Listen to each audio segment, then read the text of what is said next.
One of the main things that we tend to do in small and micro business is we overthink. And overthinking always equals being underpaid.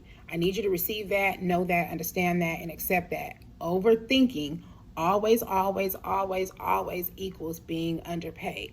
And the reason is while we're thinking about it, we are wasting time that we could be using to make mistakes, that we could be using to fail and start again, that we could be using to improve good counsel, that we could be using to research. All of these things require effort, and there's no foolproof way to make sure that we're going to study and get it right the first time, that we'll learn it and digest it immediately, that we will try and execute without fail. You just have to be willing to go forward.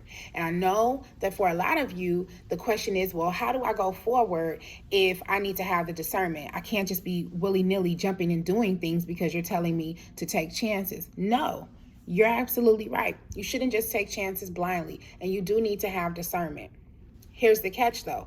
The discernment comes with application. If you're a person who struggles with overthinking all the time, you're never going to beat that down by continuing to just think things through. You're going to have to kill that habit by changing that mentality. So the mentality, or the skill rather, of discernment comes as you build a mentality of being able to be thoughtful and being able to be mindful. And part of that is knowing that it's okay for you to take a risk. It's okay for you to fail. It's okay for you to mess up. The worst thing in the world that you can ever do is not try at all.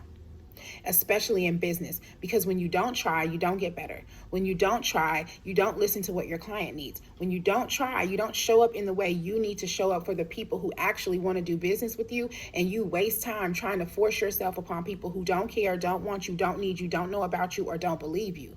But when you're willing to take those risks, when you can say to yourself, I need to be able to think but not overthink so that I can act but not act irrationally, then you will start to take quantitative risks. You will start to do things that you can calculate, that you can track, so then you can make improvements as you see fit. But we have to stop overthinking, because overthinking will always leave you underpaid, even in corporate employment. Even if you work for somebody, and you know that you are skilled and you've been seeing that you've grown, you've advanced, or you've taken some classes to make you a better, stronger employee, it's time to have that conversation, right? Stop overthinking your gifts, your skills, your talents. Stop overthinking your contribution to the company. You know that you've got something of value. Go talk to the manager, talk to the hiring officer, talk to the recruiting department, talk to HR, talk to whomever you need to speak with about opportunities to grow and advance. That overthinking your value, your worth, and your placement with that company is keeping them